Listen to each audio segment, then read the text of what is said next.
Welcome to the Fantasy Football Prophet podcast, hosted by Craig Phillips and Jeff Torrey.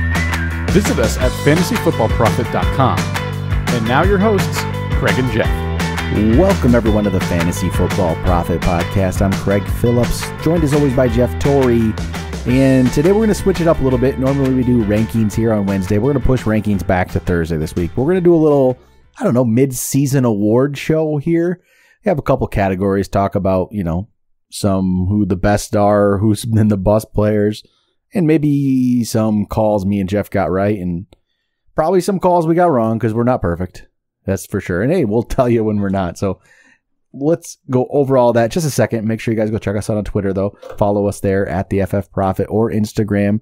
We are Fantasy Football Prophet on there as well. You can go subscribe to us on YouTube at youtube.com/fantasyfootballprophet. So we should start with the big award right away, MVP. So through 7 weeks now, which is, just, I guess, regular season fantasy football, 13 weeks. We're just over halfway. Who is your MVP? There's a couple interesting candidates. There are a few. I mean, do you just go with the obvious Todd Gurley? There is only one, and it's Todd Gurley. I think he still is that.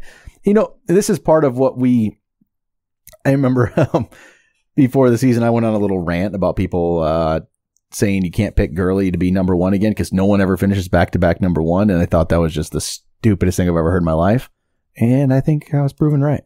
Yeah, I was going to say, it could turn into our best call as well. Just because we ranked him one. A lot of people did, but there's too many people out there saying, we can't rank him number one because he can't finish twice. Finish number one twice in a row. Why can't he? I mean, why can't he? He's that good. And so just overall, Todd Gurley's my MVP, and he gets all the touchdowns there is. They use him all the time. He's just that good. He's amazing. Other people might try to bring up, you could, Patrick Mahomes is probably one that could be an interesting pick there. I don't know, going with a quarterback though. Yeah, me either. Mahomes is definitely deserving, but if I'm going to pick one, it is a guy that is, obviously Mahomes is definitely helping you win, don't get me wrong. Yep. But I'm picking running back. Obviously Gurley, just to illustrate the point, he has scored less than 20 points one time this year, and that is when he scored 19.6. Yeah. As a running back. And right now, Mahomes standard. is unbelievable. That's just standard. Mahomes has been unbelievable, but at the same time, there's been a lot of quarterbacks. And if you stream correctly, if you also got one of the other top five, you're in the ballpark. I feel like no one else holds a candle to, Gurley right now. He's so good that doesn't matter that he was maybe the number one overall pick. He's still the MVP. That's how good he is. Guys, he's ridiculous. I didn't even realize it was that good a scoring there. 19.6 is the lowest in standard this year. That is amazing. It's not going to stop. It's just going to keep going and going. And he's just going to keep doing that. So yeah, Todd Gurley MVP for both of us for sure. So do you have a breakout player for this year? Who would be? Yeah. For me, it's got to be Mahomes. Yeah. He's been so unbelievably good. And, did people predict it? Some people will say they did, but no one thought this was coming. Let's be honest. The rate he is at, all the records he is breaking as a first-time starter, unbelievable. So for me, he's got to be the breakout player. Yeah, did not see it coming. I think we ranked him around 20th. I don't think anybody saw it coming. He's clearly probably the best breakout. So I'll go with a second one though, who was a good player last year, but I think Adam Thielen. He's going to be my breakout because he's really become, pretty much the top option almost at this point. He's he was number 2, or was he number 2 in standard probably right now, I believe. Just about. I think he's still probably behind Tyreek Hill just a little bit there. But he's right there. He's 1-2. Guy is 100 yards in every single game, and he has 5 touchdowns on the year, which is an improvement too. Last year, that was the knock, wasn't getting touchdowns. And now he's getting touchdowns to go along with the 100 yards. And I don't think anybody saw this coming of number one, number 2 wide receiver in the league. you probably could have got him for a pretty good price because he was falling in draft, not really falling in drafts, but when he would come up to be about the spot where you might pick Adam Thielen, a lot of times people were passing up. I think I did too a few times. He wasn't necessarily the guy, and I picked Diggs over him. I'll say that. I like Diggs, but I was picking Diggs over Thielen, which now just looks kind of ridiculous. Not the worst thing you've done, but Diggs has had a couple big games, but he's not as good as Thielen right now. Thielen's the guy there. So he's going to be probably my, top, other than Mahomes, my top breakout guy so far. So we got a quarterback, we've got a running back, or a wide receiver, about a running back breakout. And you could go with, James Conner. It's a weird situation. I could call it that in a way, but that's a weird spot. I hate the whole Bell Conner thing. I don't know what to do with it. Anyway, but Conner, he's probably the guy. I would say, honestly, for me, is James White. With how he's actually played this year and just continually does it. As much as I keep not buying into it, but to the point where halfway through the year I have to buy into it. He's been that good. He thought he was just going to be a PPR option, but in standard scoring, he's doing this every week. He's had 2 20-plus games now in standard. Double digits in, 5 of 7, and the 2 he wasn't in double digits were 8.4 and 9.2 for a guy that you barely had to draft. And he's been, pretty good. I never like to buy into these kind of players, but hey, you kind of have to right now. Yeah, I do think that he is probably the most surprising. And he's just one of those guys. I've been on his bandwagon for a while, and it's hard to necessarily say breakout because in New England is very strange. That's kind of his role. It was last year too. And why you could say that, he's going to do pretty well. But, especially with injuries and everything that's gone on there, with Burkhead getting hurt, now Sony Michel going down for a few weeks, he has not missed a beat. He comes into play with my worst call. I'll just say that. But yeah, other ones that come to mind, it's kind of strange because Sony Michel, I think, at the end of the year, will be a breakout player. Mixon, hard to say breakout, but he finally produced this year when he's been healthy. So that was good to see. I think there's really 2 other ones. One is Phillip Lindsay, came out of absolute nowhere. Yeah. I think you have to throw him on there. And that's a good one. Another guy that keeps improving is Tariq Cohen. Mm-hmm. And I think he might eventually be one as well. But there's been a lot of moving up and down in the running back game. But I think you're right. I think James White is number one because he is so consistent. He's been so good, a top 10 guy. What else can you say about him? The only one that is surprising, the other one that is surprising in the top 10 right now is Isaiah Crowell. And who actually thinks he's going to finish up there? I don't believe in him. He's had 3 big weeks, but yeah, I don't think anyone actually believes in him. So what about who would be your biggest bust of the year so far, not counting injured players? Because, you could throw in, there's a lot of guys have been hurt, and obviously you've hurt your season. Fournette, Dalvin Cook, Devontae Freeman, just to name a couple. There's a lot of guys like that. Those, I don't really count that because that's not, you can't predict injury. You don't know how that's going to go. So, okay, my biggest bust, I would probably have to say this year, is probably going to be, I don't know, maybe Jordan Howard right now. He's pretty bad. He did get touched on last week. He's one of them. He's up there on my list, I'll say. He hasn't been good. He hasn't been good. That's true. He hasn't. I think he can still be redeemed. I think the person he's had a few big games, but mine is still Amari Cooper. Oh, yeah. He does with Dallas, but. Yeah. And he did have 2 good games where he had 11.6 and 18.8. Everyone else, every other one, he didn't score over 2, and now he's being traded. I know that he was up very high on everyone's list because they didn't know what to do with him, and it just, once again, it bit everyone, and he's just a huge underachiever, especially in a place he should be the clear-cut number 1 in a new offense. So he's definitely ranks up there on my list. What about Chris Hogan? Yeah, I was actually going to save him for my worst call. Oh, there you go. So, yeah, if we went worst call, Chris Hogan is by far. He just didn't turn out. He had all the chances in the world. Everything, and this is what kills me about it, all my thinking, all my planning and putting this into why he was going to be good was absolutely correct. He wasn't good enough to make it happen. As soon as he was in a starting role, he couldn't do anything out there. So, and even worse, I said Amari Cooper.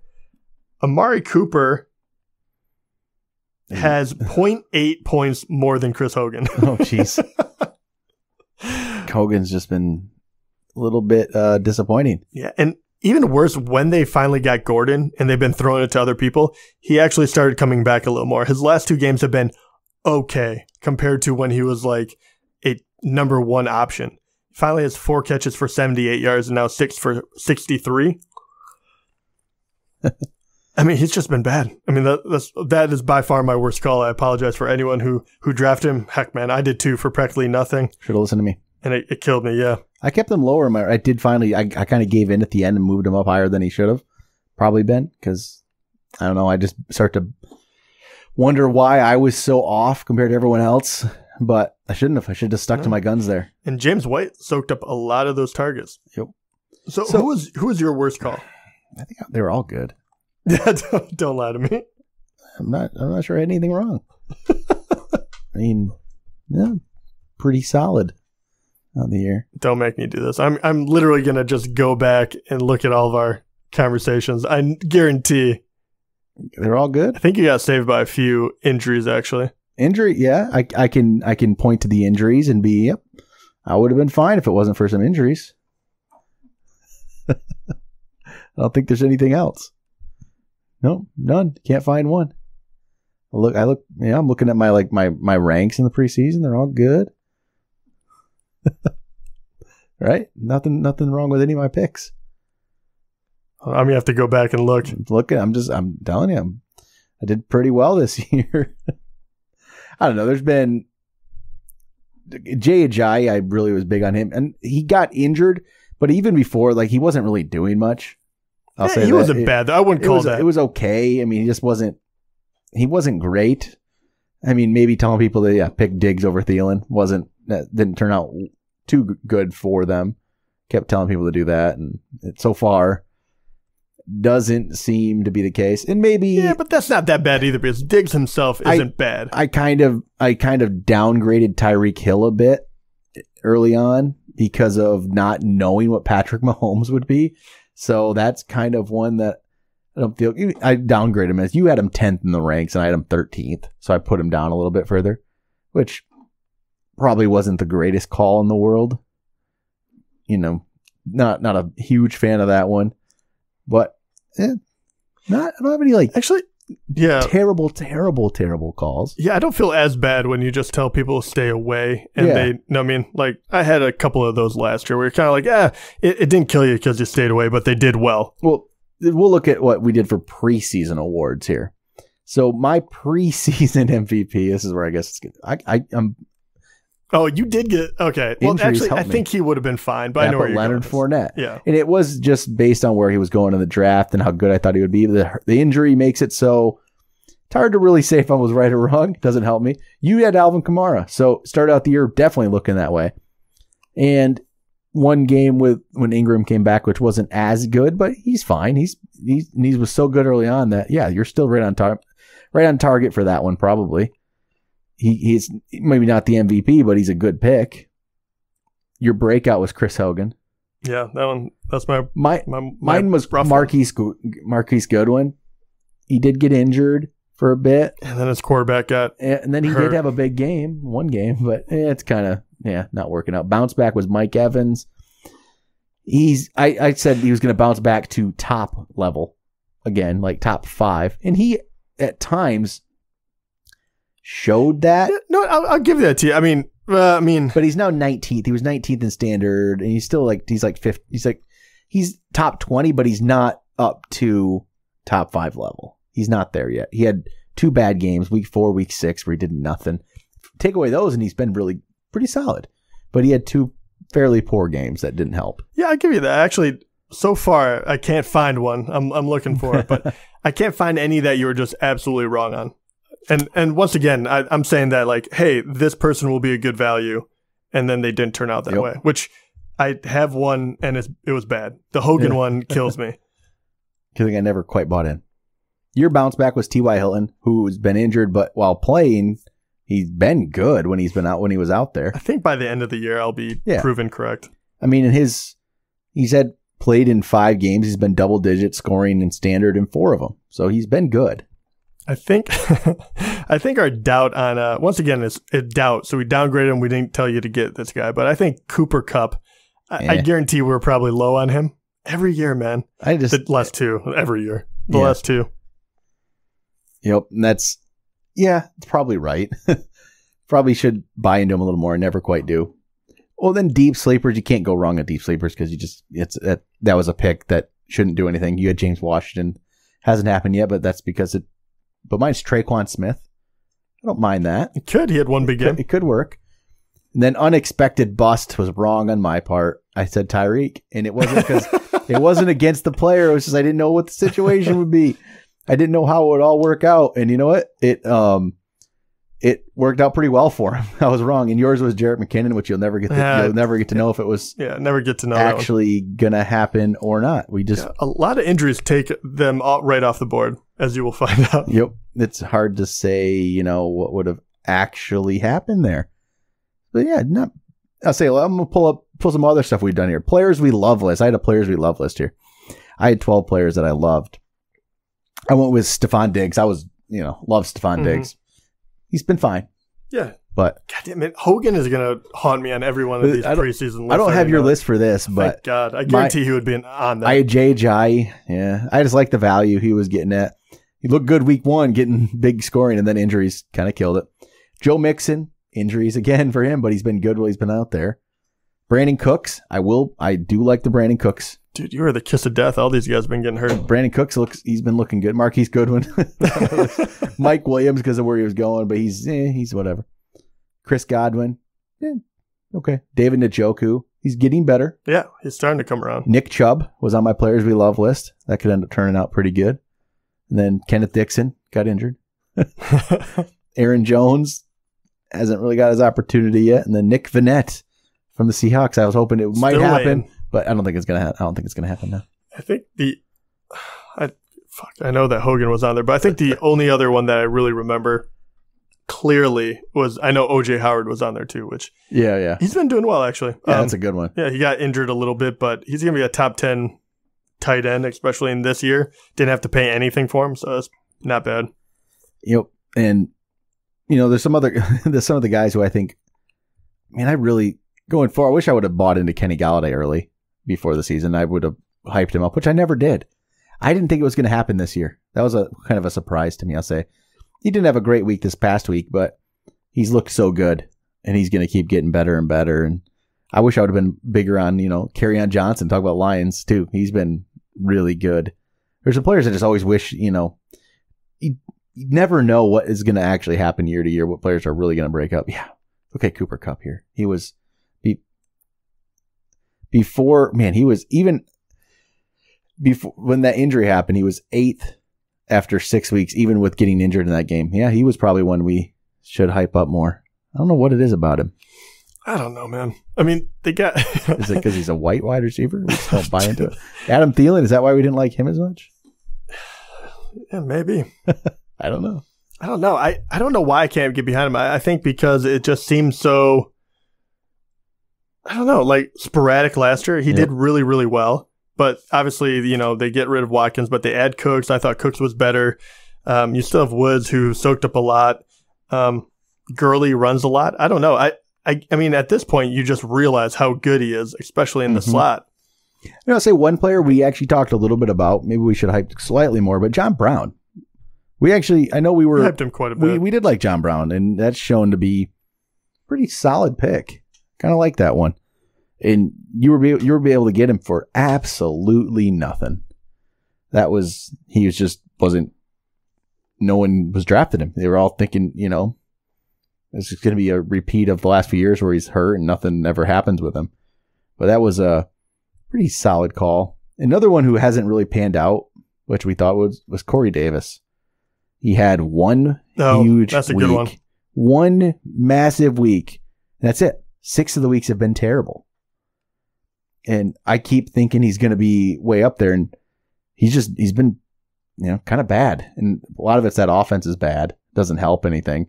But, that wasn't a very good call. But all right, that's about all I have for this one.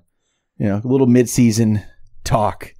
We'll get back into rankings tomorrow and then gear up for the playoff stretch here next week as we go weeks 9, 10, 11, 12, 13. We're getting there. We'll see. This is a big week for me, too. I need to pull off a win. Otherwise, what are you looking like? I don't know yet. I just don't know. In your leagues? Yeah, I'm good in the Instagram at Experts League. I'm probably looking at a playoff run there, so we'll see what happens. Scott Fishbowl, pretty solid. Good chance at playoffs there. In the Twitter versus Instagram league, that's a tough league. I was second most points scored before the past week. I had the second most points scored in the league, but was only 2 and 4. So did move up to 3 and 4 now. So I'm still second in the point scoring, but over 200 more points were scored against me than the second place in that one. Most points. It's just ridiculous amount of points scored against me. That's brutal. But for the most part, looking pretty solid. But the only one that really matters is our main league. That's all I really care about. So we'll see how that ends up turning out. But we'll see. But I think we'll do it for today.